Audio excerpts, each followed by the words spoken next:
जय हिंद साथियों, आशा करता हूँ कि आप अच्छे होंगे। ये मेरा दूसरा लेक्चर है।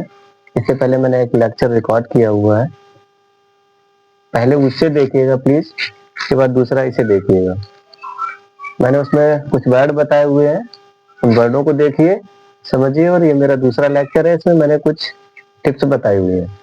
सम tips for translating Hindi word into English. कुछ हिंदी वर्ड दिए रहते हैं जिन्हें हमें इंग्लिश में बनाना होता है। तो इंग्लिश बनाते वक्त बच्चों से गलतियां होती हैं, बच्चों से क्या बड़ों से भी गलतियां हो जाती हैं। अगर पता रहेगा आपको तो गलती नहीं होगा।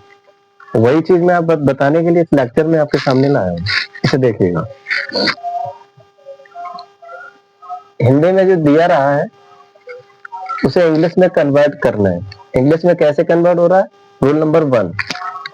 रूल नंबर 1 देखिएगा, जब किसी व्यंजन यानी कॉन्सोनेंट में, जब किसी व्यंजन या कॉन्सोनेंट में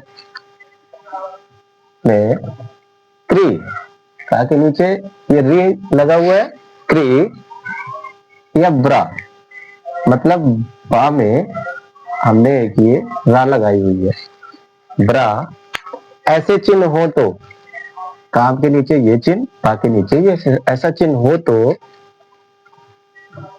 ए का प्रयोग नहीं होगा। फॉर एग्जाम्पल इसे देखिएगा, कृष्णा, यहाँ कृष्णा लिखा है, कृष्णा के नीचे रील लगाई गई है।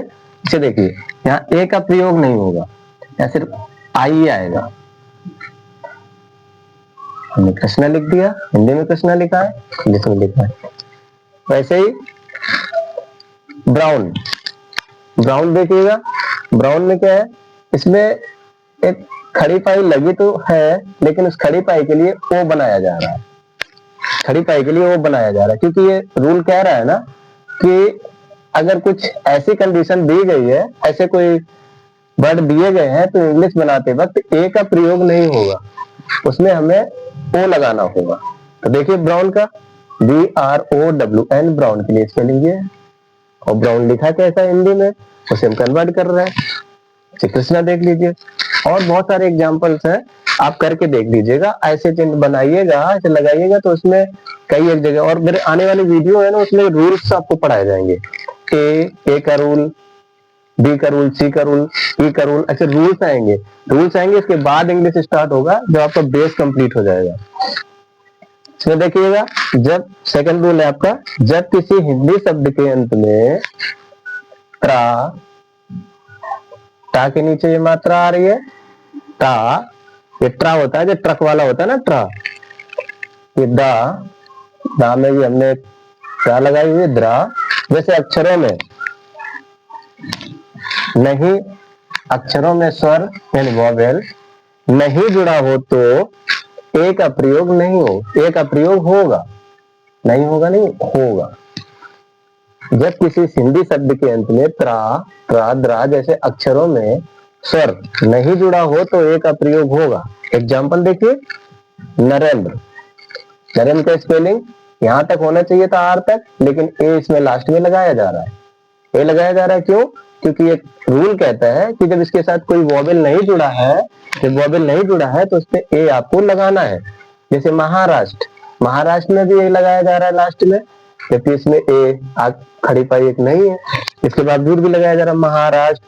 और भी बहुत सारे, गजेंद्र, नरेंद्र, महेंद्र, बहुत सारे एग्जाम्पल्स हो सकते हैं। उसमें TRA, कुछ बच्चे जैसे पूछते रहते हैं ना कि ए क्यों लगा दिया गया सर, तो ए लगाने का वही सा रीजन है कि इसमें एक रूल कहता है, उस रूल को फॉलो करके ए लगाया जा रहा है। जब कोई वॉवेल नहीं रहेगा तो ए लगाना है।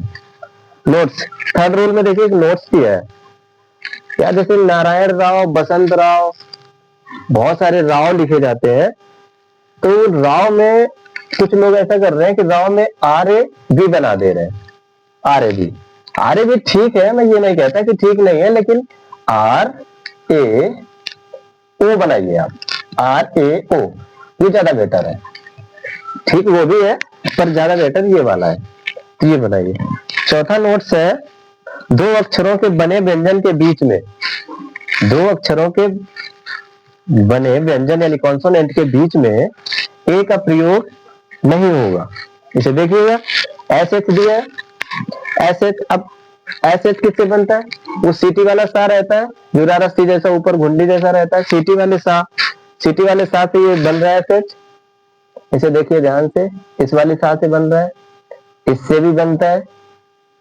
तो इसके बीच में कभी ये नहीं आएगा, ना कोई स्वर आएगा, कुछ नहीं आएगा। ये दो अक्षर है, इनके बीच में कभी भी कोई स्वर ए प्रयोग नहीं होगा। जैसे टी एच है, डी एच, इनके बीच में उसका कोई प्रयोग नहीं होगा। मेरे बैक टू बैक वीडियो आते रहेंगे आपके पास, और आप इंग्लिश अगर पढ़ना चाहते, सीखना चाहते हो, मैं बेहतरीन तरीके से आपका बेस कंप्लीट करा के इंग्लिश आपको पढ़ाऊंगा। तो ये पहले बेस कंप्लीट करते चलिए, और मेरे बैक टू बैक सारे वीडियो, पूरा इंग्लिश का पूरा सिलेबस आएगा, कोर्स आएगा, पूरा ग्रामर के साथ, नाउन प्रोनाउन सब कुछ आएगा। जितने भी रहते हैं ग्रामर के अंदर सारा कुछ पढ़ाऊंगा, और बेहतरीन तरीके से पढ़ाऊंगा। तो अगर आपको वीडियो मेरा पसंद आ रहा है तो सब्सक्राइब कर लीजिए चैनल को, बेल आइकन दबा दीजिए, चैनल को लाइक शेयर जरूर करिए। जय हिंद।